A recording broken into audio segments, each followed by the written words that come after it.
السلام عليكم ورحمة الله وبركاته. ازيكم احلى اخوات واحلى متابعين؟ عاملين ايه؟ وحشتوني. كل سنة وانتم طيبين وبصحة وخير وسعادة وهنا يا رب. شكرا ليكم على كل حد بيتابعني ويحط لي كومنت، ولو اول مرة يشوفني يشترك في القناة ويحط اللايك ويشارك الفيديو بينه وبين اصحابه عشان القناة تكبر بيكم وليكم ان شاء الله. وان شاء الله معانا مكملين وصفات رمضان. النهاردة اكلة صعيدي يا جماعة، فطير بالتجلية او بالمرقة او الرجاج الطري او زي ما انتوا بتسموه، بس عندنا احنا في اسيوط او في بلدنا عامة فطير بالتجلية او بالمرقة. هنا معانا شوحت اللحمة الاول في معلقة سمنة وزدتها كده وسبتها تغلي وظبطت كل الحاجة بتاعتها. هنا معايا بصل من اللي انا منزلاه على القناه، فيديو القناه يا جماعه، البصل المكرمل اللي حطيته في البراطيم ده سهل عليا. طلعت كده من البرطمان ورحت حطيت معلقتين سمنه كبار وشوحتهم يا دوب كده على النار، ونزلت عليهم بطماطمتين مبشورين في الخلاط ومتصفيه. ما بتاخدش طماطم كتيره. في ناس بتعملها يا بنات بالتجليه كده زي ما هي وبالشوربه ما تحطش طماطم، لا احنا بنحب نحط كده طماطمتين بتطعمها بتخليها حلوة جدا.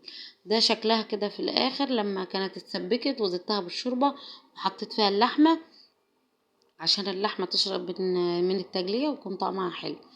وما بتتعمل بفراخ عادي، بأي نوع لحوم بتتعمل، بس يعني أساسها هنا اللحم.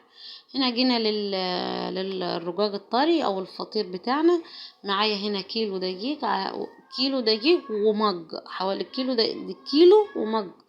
حطيت رشة ملح ومية دافية من الحنفية، بس مش اكتر من كده. الرجاج العجينة بتاعته ما تاخدش كده. فضلت اعجن حبة حلوين كده، لميت العجينة لما كلها كده. فضلت اعجن، انا هياخد وقت حلو كده في العجن عشان يتخدم معنا وتطلع الفطيرة حلوة معانا.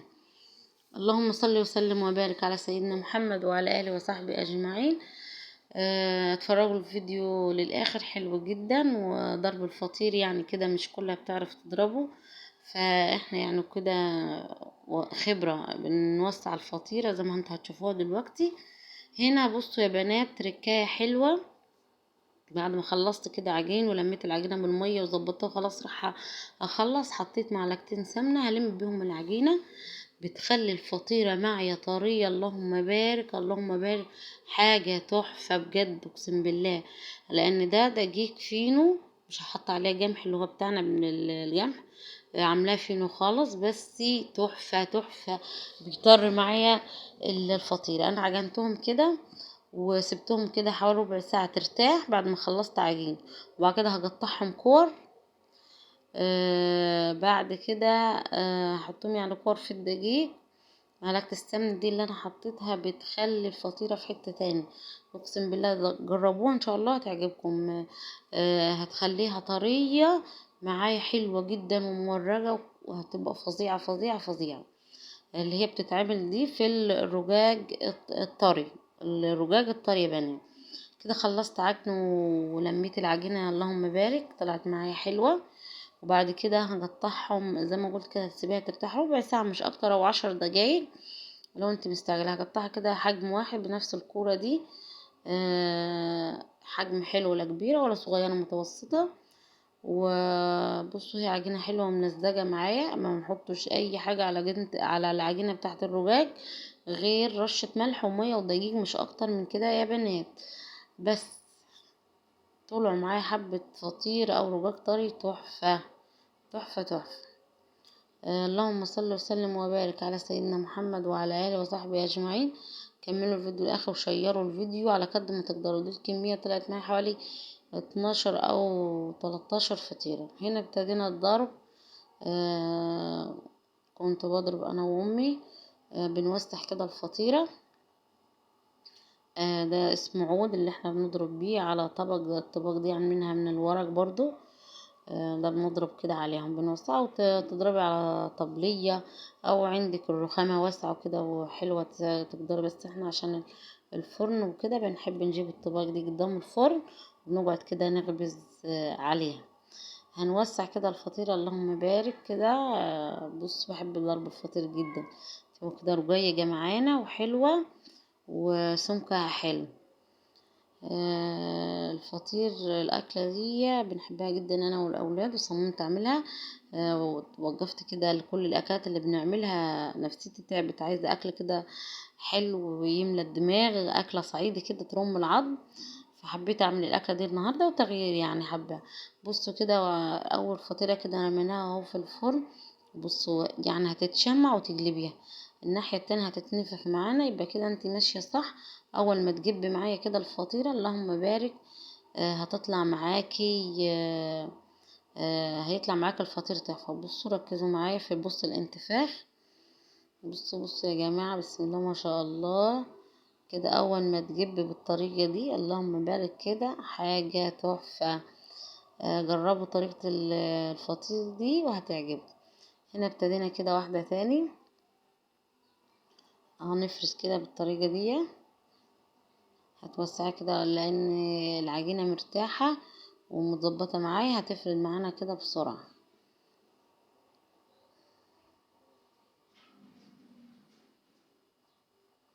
كده نفرد، ناخد كده ونفرد وهي بتوسع لوحدها سبحان الله. ناخد ونفرد وبتوسع معانا، بس حلوة جدا وسهلة. وهي بص تكون صعبة على اللي لسه عايز يتعلمها، بس هي بجد سهلة. او ممكن تفرديها بالشابة، تفضلي توسعي فيها كده برضو. هتقطعي بس اصغر من كده لان احنا مقطعين كور كبيرة عشان حكاية العود دي، هي اللي بتساعدنا نفرد الفطير معانا. تمام يا بنات، كملوا الفيديو للاخر، حلو جدا هتستفادوا. وانا هستفاد من مشاهدة الفيديو. شاهدوا الفيديو، حطوا له كده احلى لايك لانه فيديو حلو جدا وتعبنا فيه واحنا صايمين، بالله عليكم يعني. حطوا له لايك يا بنات وكومنت حلو، ادعوا لنا دعوه حلوه كده بصلاح الاحوال. واهم حاجه امانه ليكم، امانه ليكم واحنا في شهر رمضان. صلوا على النبي في الكومنتات، صلوا على الرسول، صلوا على الرسول، صلوا على الرسول. اللهم صل وسلم وبارك عليك يا سيدي يا حبيبي يا شفيعي يا سيدنا محمد رسول الله.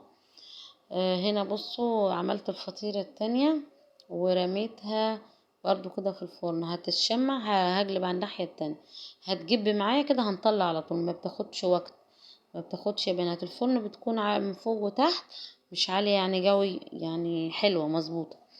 بصوا كده اول ما تجيب هطلع على طول، يعني هرمي اول حاجة تتشمع تجيب هطلع على طول عشان ما ينشفش معانا، لانه ده اسمه رقاق طري او الفطير الطري. لكن الرقاق الناشف ليه طريقة تاني، نفس العجينة وكل حاجة، بس هنعمله صغير وهنعمله اصغر من كده وهننشفه على الفرن.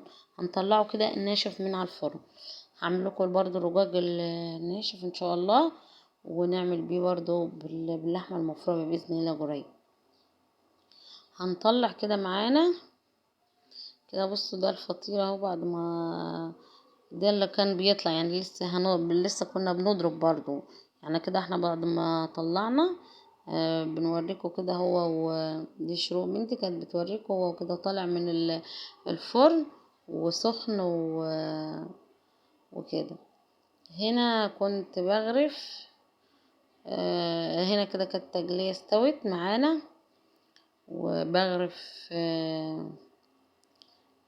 بصوا اللحمة أخدت من التخديعة بتاعت التجلية، بس بجد أقسم بالله تحفة.